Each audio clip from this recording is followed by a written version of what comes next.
Hola, en este ejercicio de termodinámica estadística nos pide que determinemos el cociente de poblaciones entre los niveles J1 y J0 para la molécula de monóxido de carbono a dos temperaturas, 300 Kelvin y 600 Kelvin.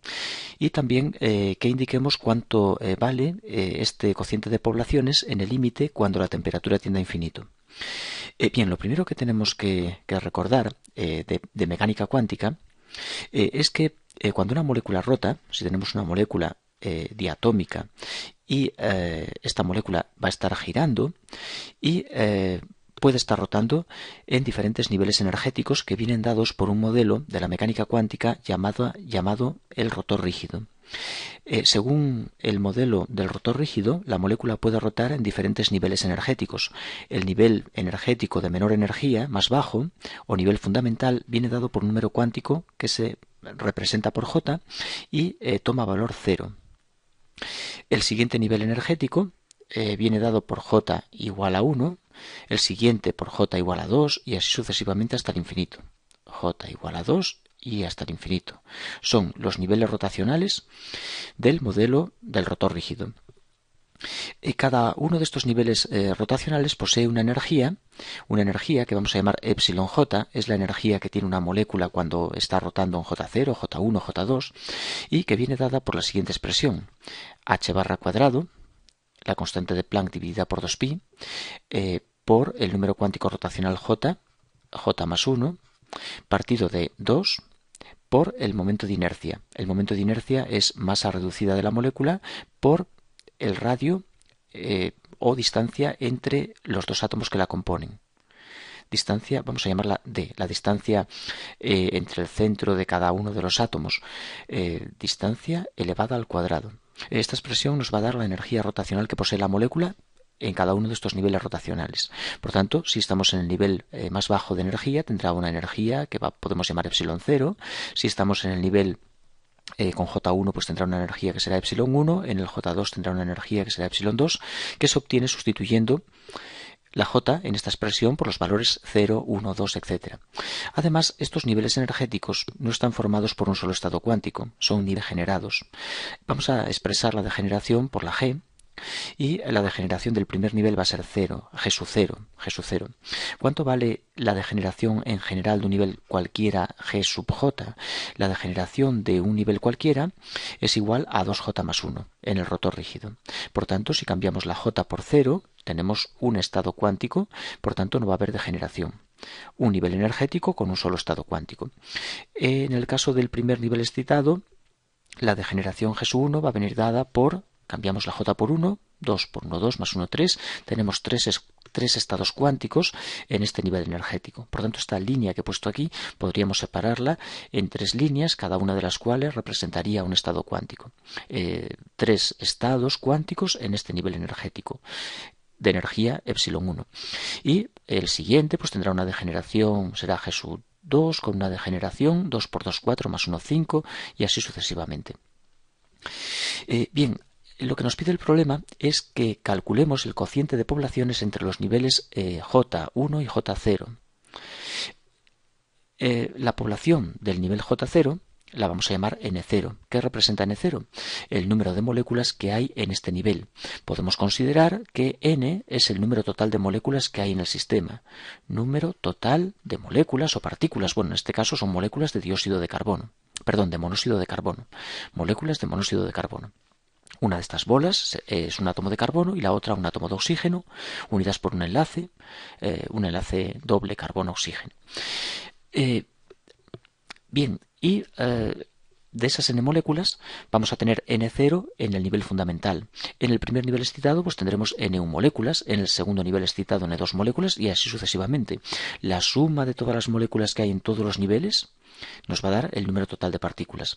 Y el problema nos pide que calculemos el cociente de poblaciones entre los niveles J1 y J0. Es decir, nos está pidiendo el cociente N1 partido de N0. ¿Y cómo podemos obtener este cociente?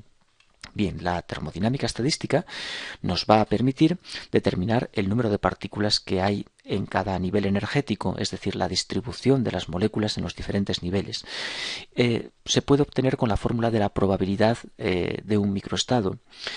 Por ejemplo, la probabilidad de que una molécula de monóxido de carbono se encuentre en un nivel energético J va a venir dada por el número de partículas que hay en ese nivel J partido de las totales, que son n. Partículas, por ejemplo, que hay en cero, en el nivel 0, dividida entre las totales, da la probabilidad de que una partícula o una molécula de monóxido de carbono, esté en este nivel de aquí. Y según la termodinámica estadística, esta probabilidad, pues, es igual a la degeneración de ese nivel, la G sub J, partido de una función de partición, que en este caso va a ser una función rotacional, puesto que nuestro modelo es el rotor rígido, por elevado a menos la energía del nivel, epsilon J, partido de kT. Esto nos va a dar la probabilidad de que una molécula se encuentre en este nivel, o también podemos considerarlo como fracción de moléculas que hay en un nivel cualquiera, en un nivel J. Vamos a despejar de esta fórmula NJ y por tanto tenemos el número de partículas que hay en un nivel J cualquiera. Si cambio la J por 1 será el número de partículas que hay en 1, si la cambio por 0 en 0, si la cambio por 2 en 2. Paso la n multiplicando a esta parte de la igualdad, la n pasa multiplicando aquí y nos queda número total de partículas por la degeneración del nivel J partido de la función de partición rotacional por elevado a menos la energía epsilon J partido de kT. Ahora vamos a esta ecuación, la vamos a particularizar para los niveles 1, 0 y 1. Es decir, vamos a calcular, por ejemplo, cuántas moléculas hay en el primer nivel. Cambio la J por 1. Número total de partículas por G sub 1. ¿Cuánto vale G sub 1? Aquí lo tenemos, 3. Partido de la Q rotacional, que ahora vamos a calcularla, por elevado a menos epsilon J, pues será menos epsilon 1 partido de kT. ¿Y cuántas partículas tengo en el nivel fundamental? En 0, pues hago lo mismo, sustituyo en la fórmula la J por 0 y tengo n por G sub 0. Voy a sustituir G sub 0 por su valor, que es 1. Vamos a borrar esto y sustituimos G sub 0, G sub 0, 1. No lo pongo, partido de la Q rotacional por elevado a menos epsilon 0 partido de kT. Como vemos, epsilon 0 es 0. El nivel fundamental tiene energía... No lo vemos. Tenemos que verlo aquí en esta fórmula. No lo he puesto, lo que valen las energías. Pero aquí podemos ver que cuando J es 0, la energía E sub 0 es 0. Por tanto, esto va a ser 0, elevado a 0 es 1, esta exponencial nos va a dar 1 en este caso, y nos va a quedar simplemente n partido de la Q rotacional. N partido de la Q rotacional. Bien, ahora hallamos el cociente que nos pide el ejercicio. ¿Cuánto vale el cociente de partículas en el nivel 1 partido de las partículas que hay en 0? Pues ese cociente es dividir esta expresión entre esta. Aquí solo nos ha quedado n partido de Q rotacional, aquí también lo tenemos, por tanto se va a simplificar. Al dividir esto se nos va a ir con esto y nos va a quedar un 3 y elevado a menos epsilon 1 partido de kT. Esta es la expresión que nos va a permitir calcular el cociente entre la población de partículas que hay en 1 y en 0. Podemos volver otra vez a ver el enunciado del ejercicio. En una molécula de monóxido de carbono, la longitud del enlace es 1,12,8 Armstrong. Determinar el cociente de poblaciones J1, J0. Cociente de poblaciones J1 entre J0, es decir, N1 entre N0, para el monóxido de carbono a 300 Kelvin y a 600. ¿Y cuál es el límite? A temperatura infinita. Contestamos a esa pregunta ya inmediatamente. ¿Cuál es el límite cuando la temperatura sea infinita? Ahí, para eso no necesitamos sustituir nada en la fórmula. Temperatura infinita. ¿Qué ocurre si la temperatura tiende a infinito? Tenemos un cociente de una energía que toma un valor finito entre el producto K, que es la constante de Boltzmann, por la temperatura. Si la temperatura es infinita, el denominador es infinito, algo entre infinito es 0, elevado a 0 es 1, y por tanto el cociente de población N1 partido de N0 toma valor 3, la degeneración. Tenemos aquí el resultado del ejercicio y vemos que efectivamente nos coincide 3. Bien, ahora pasamos a calcular a 300 y 600 Kelvin esa población, y para ello tenemos nada más solamente que determinar cuánto vale epsilon 1, cuánto vale la energía del primer nivel excitado de un rotor. Vuelvo a poner aquí la energía en general, epsilon j de un nivel j cualquiera, es h barra cuadrado, j más 1, partido de 2 por la masa reducida, y por la distancia entre los átomos al cuadrado. Esto es por el momento de inercia. Y lo vamos a de nuevo a escribir para el segundo nivel energético, primer nivel excitado. Y así calculamos la epsilon 1. Es h barra cuadrado, 1 más 1, 2 por 1, 2 por 2, partido de 2 mu d cuadrado. 2 se va con 2 y nos queda simplemente h barra cuadrado partido de mu d cuadrado. Esa es la energía que va a tener, es la energía que va a tener el primer nivel excitado de el rotor rígido. Vamos a expresarla como teniendo en cuenta que la constante de Planck, de Planck, está bien, de Planck, es el h barra. El h barra es la constante de Planck partido de 2pi. H barra es h partido de 2pi. Por tanto, h barra cuadrado será h cuadrado partido de 4pi cuadrado. 4pi cuadrado mu d cuadrado. Sustituimos aquí, lo llevamos a la ecuación y tenemos el cociente de poblaciones entre los dos primeros niveles. Vamos a sustituir en un momento para obtener esa energía. También debemos darnos cuenta que el cociente a veces se introduce una magnitud llamada temperatura rotacional característica que viene... en este ejercicio pienso que no nos hace falta expresarlo en función de ella, es muy habitual, pero no lo necesitamos. Calculamos esto, lo llevamos aquí y ya lo tenemos. No nos merece la pena el ponerlo en función de esa magnitud, no nos daría más que problemas para no hacer nada. El h barra cuadrado, ¿cuánto vale? La constante de Planck es 6,626 por 10 a la menos 34 julios por segundo elevada al cuadrado. Abajo tenemos un 4pi cuadrado y nos encontramos con un pequeño problema. La masa reducida. Tenemos que calcular la masa reducida. No puedo sustituir en ella sin calcular la masa reducida de la molécula de CO. La masa reducida de la molécula de CO es masa de carbono por masa de oxígeno partido de la suma de las masas. Masa de carbono más masa de oxígeno. Pero estas masas no las podemos meter en la unidad de la masa molecular, gramos mol. Por ejemplo, el carbono son 12 gramos por cada mol de carbono. Tenemos que hacer una pequeña operación que es, debemos introducir en la ecuación. En la ecuación, la masa reducida tiene que venir en kilogramos de masa que tiene una molécula, no un mol. Por tanto, vamos a pasar esa masa molar a una masa por molécula, utilizando el número de Avogadro. Un mol son 6 por 10 a la 23 moléculas de monóxido de carbono. Bien, mol se va con mol y nos quedan gramos por molécula, pero en gramos tampoco nos sirve, tiene que ser en kilos, para que las unidades se vayan, ya que la constante de Planck está en julios, que son kilogramos metro cuadrado, kilogramos por metro cuadrado partido de segundo al cuadrado, y por tanto necesitamos una unidad de kilo. 1000 gramos es un kilogramo. 1000 gramos es un kilogramo. Gramo se va con gramo y ya tenemos la masa del carbono, masa del carbono en kilogramos. Tengo, creo que por aquí, un número anotado. Vamos a copiar. Es de 2 por 10 a la menos 26. 2 por 10 elevado a menos 26 kilogramos, que tiene de masa un átomo de carbono. Un átomo de carbono. Y vamos a repetir lo mismo para el oxígeno. El oxígeno atómico tiene una masa atómica de 16. 16 gramos de oxígeno son un mol de oxígeno por un mol de oxígeno contiene 6 por 10 a la 23. Perdón, ¿qué hice aquí? Perdón, esto son átomos. Son átomos de carbono. Se me fue ahí. Un mol son 6 por 10 a la 23 átomos, en este caso de oxígeno, por 1000 gramos, un kilogramo.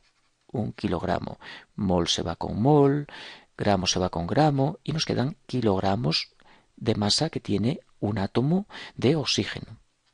Tengo también por aquí un pequeño número, me parece, 2,66. 2,66 por 10 elevado a menos 26. Hay que tener cuidado con el exponente, no ponerlo positivo.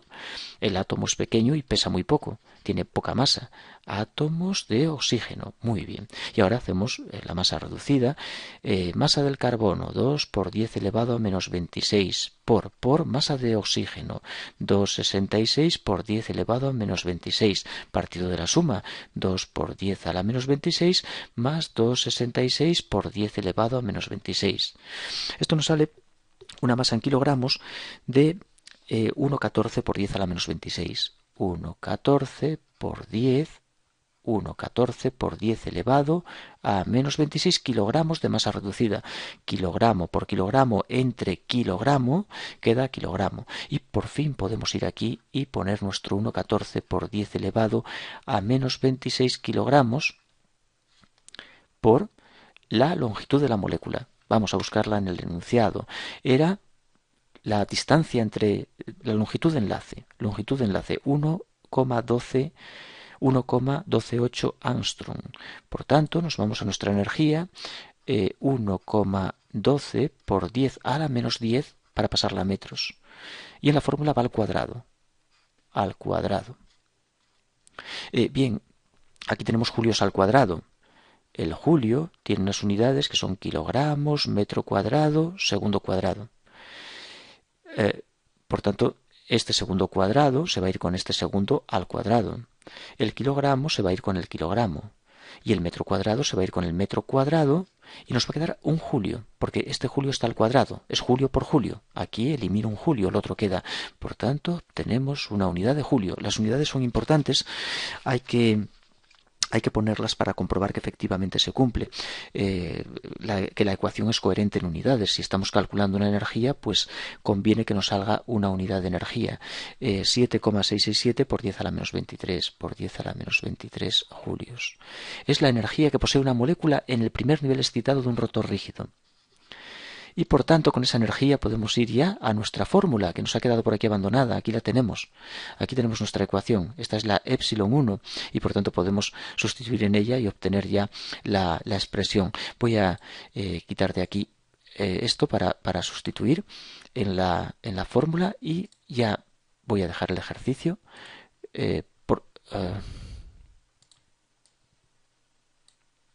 ¿qué acabo de hacer?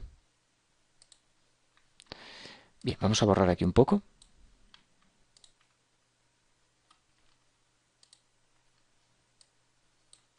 Bueno, no lo conseguimos.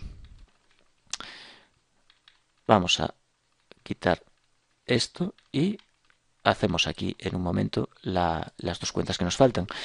Por tanto, el cociente de población es 3 por e elevado a menos la energía obtenida, 7,667 por 10 elevado a menos 23 julios dividido por constante de Boltzmann 1,38 por 10 a la menos 23 julios partido de Kelvin por la temperatura. Una opción era 300 Kelvin. Kelvin se va con Kelvin, julio con julio, y es adimensional porque es una población. Si hacemos ese cálculo, obtenemos algo así como 2,94. 2,94. Esa es nuestra función de partición. Perdón. Esa es nuestra fracción de moléculas, es decir, el cociente, la relación entre las moléculas que hay en el primer nivel y en el nivel 0. Es decir, parece que el primer nivel rotacional está más poblado que el nivel fundamental, casi 3 veces más poblado. Si elevamos la temperatura, la población se incrementará. Subirá a 2,97. Al elevar la temperatura a 600 Kelvin, tienden a pasar más moléculas desde el nivel fundamental al primer nivel excitado y se eleva un poco esa población, ese cociente de poblaciones. Por tanto, lo que hemos calculado es el cociente de poblaciones entre el primer nivel excitado y el fundamental. Y a 300 Kelvin va a tomar un valor de 2,94. Bien, esto sería todo sobre este ejercicio. Espero que se entienda algo de lo que he comentado y esto nos va a permitir calcular propiedades termodinámicas, sobre todo a través de la función de partición rotacional, que va a estar relacionada con ella pues la energía rotacional que la molécula posee. No la hemos calculado porque, dado que el problema solo pide el cociente de poblaciones, la población del nivel fundamental era n partido de Q rotacional, y al hacer el cociente se simplificaba la función de partición y no hemos llegado a indicar cómo se calcula. En otros ejercicios no se cancela y por tanto tenemos que calcularla bien con la expresión de alta temperatura o bien con el sumatorio.